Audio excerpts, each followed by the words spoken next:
E aí, gente, tudo bem com vocês? Bem-vindos ao meu canal, eu sou o Gabriel e hoje nós vamos falar sobre como Katy Perry fez a música Teenage Dream. Essa foi uma das mais pedidas pra mim depois que eu fiz aquele especial sobre Firework, então a voz do povo é a voz de Deus. Estou aqui para poder apresentar isso para vocês. Antes da gente começar, é o seguinte, se você não é inscrito aqui no canal, por favor, se inscreve e vem fazer parte da nossa comunidade. Aqui eu falo de música pop e de outros assuntos relacionados e vai ser incrível ter você aqui com a gente. Sempre que você assistir um vídeo aqui do canal, tira um print, posta lá nos seus stories e me marca, que eu vou repostar você e quem sabe a gente até não troca umas mensagens aí.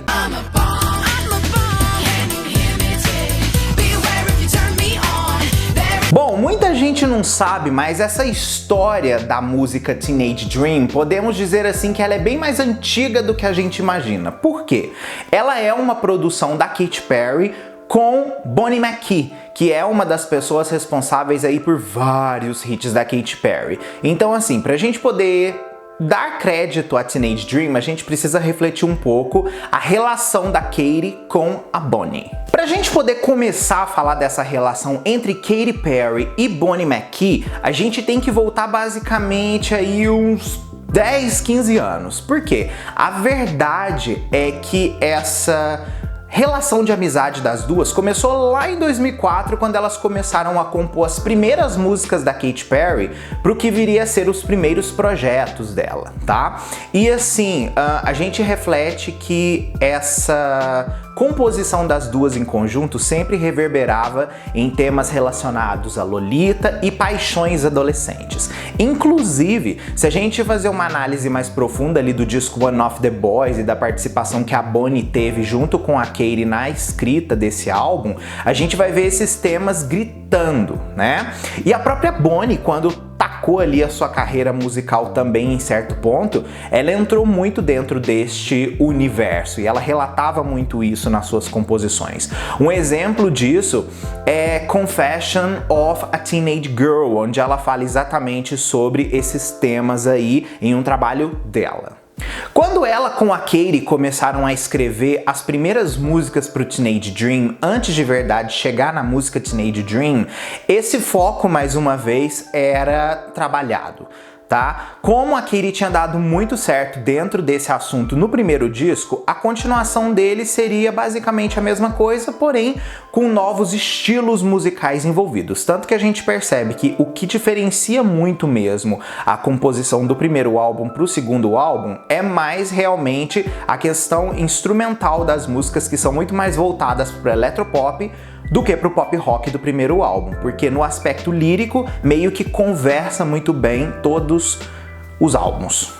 A princípio, quando elas começaram a conceber os primeiros esboços compostos ali para a faixa Teenage Dream, a Bonnie veio com alguns temas relacionados a Peter Pan.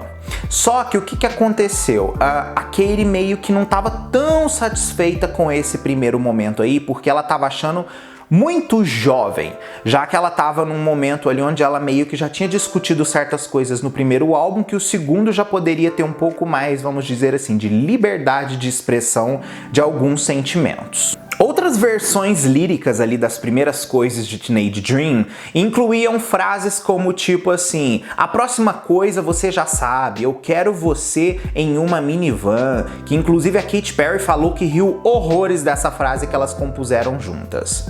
Inclusive elas falam que se inspiraram muito em músicas da Madonna dos anos 80 para conseguir tirar essa expressividade que veio a ter na música Teenage Dream.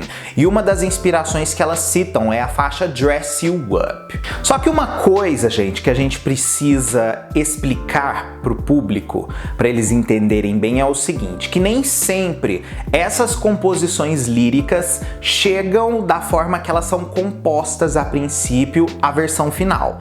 E foi o que aconteceu com esses primeiros esboços de Teenage Dream. O Dr. Luke, que era uma das pessoas responsáveis pela produção ali do projeto, ele rejeitou produzir essas músicas. Então assim, acabou que elas voltaram de novo para a fase da composição depois disso daí. E inclusive ele usa uma espécie de uma metáfora para explicar que se Benny entende, América entende. Se Benny não entende, América não entenderá. E isso foi uma das coisas que ele sentiu quando ele ouviu a primeira versão que ela compôs ali com a Katy pra Teenage Dream, que ele rejeitou. Ele achou que as pessoas não fossem entender a real história da canção. Foi aí que uma pessoa entra em cena, chamada Benny Blanco, que é um outro produtor musical que também ficou envolvido na produção não somente do Teenage Dream, mas também na produção do One of the Boys. E ele trouxe uma espécie de uma inspiração que foi crucial para fazer com que aquela música tomasse de verdade forma. Ele apresentou uma música chamada Homecoming do grupo The Teenagers, que inclusive foi a inspiração principal que ele deu para Bonnie e falou: Bonnie, você com a Katy tem que escrever algo assim. E foi aí que elas realmente sentaram e compuseram a música. A Bonnie inclusive conta que ela ficou até um pouco desesperada de ter que descartar tudo aquilo que elas se divertiram tanto para poder fazer antes e começar basicamente do zero. E aí foi um momento onde ela se concentrou sozinha em compor a primeira parte ali do Teenage Dream, né, da música Teenage Dream, onde ela foi para casa e passou 2 dias completamente focada em relembrar suas histórias de adolescência e outras coisas para conseguir trazer para essa música.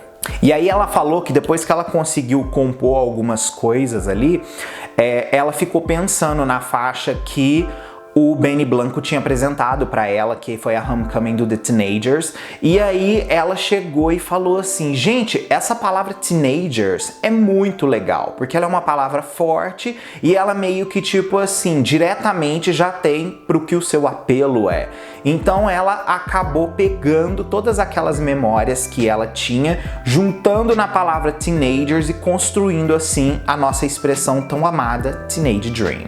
Para poder trazer mais verdade para a composição dessa música, a Bonnie levou essa música para Katy Perry, assim como para o Dr. Luke, e eles se juntaram na Califórnia para começar a escrever mais dessa música. Inclusive, uma das coisas assim que a própria Bonnie relata que eles perderam muito tempo, porque meio que eles queriam ficar perfeitos demais, foi na composição do coro da música Teenage Dream, e que meio que assim, eles chegaram num ponto onde eles não tinham mais o que mudar e eles estavam jogando o tempo fora, de ficar desperdiçando, tentando achar coisas melhores para acrescentar em alguma coisa que já estava boa. Quando a música foi finalizada de verdade e que o Max Martin, o Dr. Luke, assim como a Bonnie ouviram o produto finalizado, eles ficaram muito eufóricos, porque a música tinha tido tudo que eles mais queriam que a música tivesse. Então, tipo assim, eles tinham conseguido escrever um novo grande hit e eles nem imaginavam o quanto isso daí talvez pudesse alcançar. Durante uma entrevista em junho de 2010, a Katy Perry confirmou de verdade a faixa Teenage Dream como o segundo single do álbum e disse que a música era sobre como você se sente sendo um adolescente emocional e realmente intenso. É realmente sobre uma paixão adolescente. Uma fala que a Katy Perry também disse sobre essa influência de Teenage Dream naquele momento da vida dela que ela tava, reverberou bastante também na mídia do momento, que ela disse que meio que o título do álbum era um pouco de retrocesso à realidade que ela estava vivendo naquele momento. Porque ela, tipo assim, ela tinha 25 anos, estava lançando um álbum com suas confissões adolescentes, não que ela seja velha para poder falar desse assunto, mas só que ela se casou naquele ano. Então, tipo assim, meio que ela estava vivendo uma coisa à frente do que ela estava falando de verdade no álbum. E aquilo para ela foi uma coisa um tanto assim estranha. Vamos falar um pouco de como foi o efeito Teenage Dream nos charts musicais, como essa música foi aceita. A faixa estreia de verdade em número 20 na Billboard Hot 100 dos Estados Unidos em 7 de agosto de 2010, tornando-se a estreia da Hot Shot da semana. Ele também fez uma parada ali interessante na Digital Songs, estreando na 11ª posição com 84 mil downloads, e na parada de Radio Songs na posição 75. Só que na semana seguinte essa música teve um crescimento violento, inclusive foi dito isso pela própria Nielsen, tá? Que faz toda a monitoração desses lançamentos. Eles disseram o seguinte sobre isso daí: Teenage Dream estabeleceu um novo recorde, sendo reproduzido apenas essa semana 14,9 milhões de vezes. Para vocês terem uma ideia, essa música nessa semana seguinte aí também deu um mega salto na Hot 100 e saiu de número 20 e foi parar em número 7. Na edição datada de 18 de setembro de 2010, a canção liderou as paradas, tornando-se seu segundo single consecutivo número 1 e terceiro número 1 geral.